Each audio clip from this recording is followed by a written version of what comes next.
कैलाश एक ऐसा रहस्यमय पर्वत जो अपने आप में अनेकों रहस्य समेटे हुए है।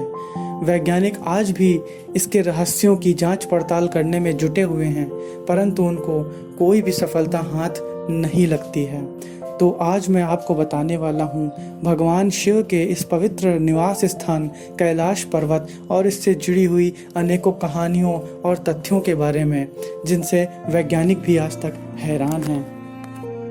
हर साल सैकड़ों लोग माउंट एवरेस्ट पर चढ़ने के लिए निकलते हैं और कई सफल भी होते हैं, परंतु आपको जानकर आश्चर्य होगा कि आज तक सिर्फ एक ही व्यक्ति कैलाश पर्वत पर चढ़ने में सफलता प्राप्त कर पाया है, और वह था तिब्बत गुरु मिल्पा रेपा, या इन्हें मिलारेपा नाम से भी जाना जाता है।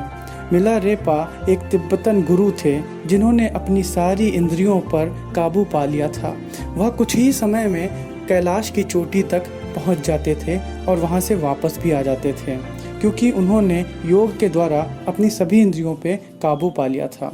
आप कहीं भी इस बात को पता कर सकते हैं कि आखिर कितने लोगों ने कैलाश पर चढ़ने में सफलता प्राप्त की है, पर आपको हमेशा यही उत्तर मिलेगा कि सिर्फ एक ही व्यक्ति ऐसा था जिसको कैलाश पर चढ़ने में सफलता हासिल हुई।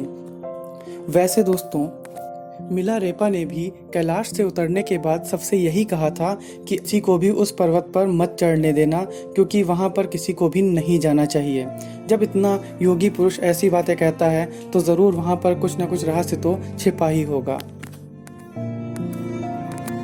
कई सारे पर्वतारोही जिन्होंने कैलाश पर चढ़ने का मन बनाया, उनके इंटरव्यू लेने पर उन्होंने स्वयं बताया कि जैसे ही वे कैलाश के पास जाते रहे, वैसे वैसे उनका मन इस पर चढ़ाई करने से उनको रोकता रहा, और आखिरकार जैसे ही वो इसके बिल्कुल नीचे पहुंचे, उनका मन पूरी तरह से पलट गया और वे बिना इस पर चढ़ाई शुरू किए ही वापस आ गए। तो कुछ ना कुछ तो ऐसा ज़रूर है जो कि कैलाश पर चढ़ने से लोगों को रोक रहा है। और कई लोग जो कुछ ऊंचाई तक कैलाश पर चढ़ने की सफलता प्राप्त भी कर चुके हैं, उन्होंने भी यह बताया कि कैलाश के ऊपर समय का चक्र बहुत तेजी से घूमता है।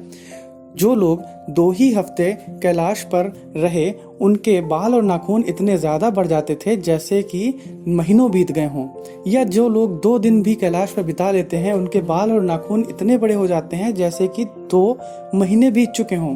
तो इस तरीके से कैलाश पर समय का भी चक्र कुछ अलग ही तरह से चलता है, और ये बात तो वैज्ञानिकों ने भी सच मानी है।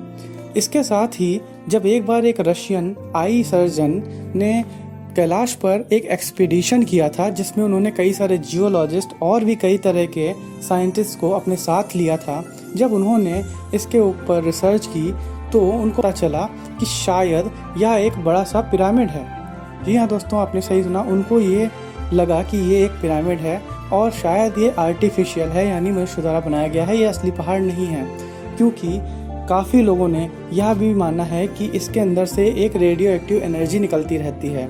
और ये सिर्फ कहीं सुनाते नहीं हैं, ये कई सारे साइंटिस्ट ने खुद अपने इंटरव्यूज़ में बताया है कि हाँ, कैलाश पर्वत में से कई सारी रेडियो एक्टिव वेव्स का पता लगाया गया है। उन रशियन वैज्ञानिक का नाम भी मैं आपको बता दूं, उनका नाम था अर्नेस्ट मुल्डाशेव। बाद में मुल्डाशेव ने और भी कई सारी चौंकाने वाली बातें लोगों के सामने रखी। उन्होंने तो यहाँ तक कह दिया कि शायद कैलाश पर्वत के अंदर कई सारे अलग तरह के एनर्जी से बने हुए जीव भी निवास करते हैं, जो कि लोगों के लिए बहुत ज़्यादा चौंकाने वाली बात थी। दोस्तों, कैलाश सीरीज का दूसरा वीडियो भी मैं जल्द ही बनाकर लाऊंगा, जिसमें कि कैलाश पर्वत से जुड़े और भी ज़्यादा वैज्ञानिकों के तथ्य और खोजों के बारे में मैं आपको बताऊंगा, जो यकीनन आपको चौंका देंगे। तो दोस्तों, इसी के साथ ये वीडियो मैं एंड करता हूँ और उम्मीद करता हूँ कि आपको ये वीडियो बहुत पसंद आया होगा। अगर आपको वीडियो पसंद आया है तो प्लीज़ लाइक, शेयर और सब्सक्राइब ज़रूर कर दीजिएगा, ताकि मैं इसी तरह की अच्छी वीडियोस लाता रहूँ। Thank you for subscribing.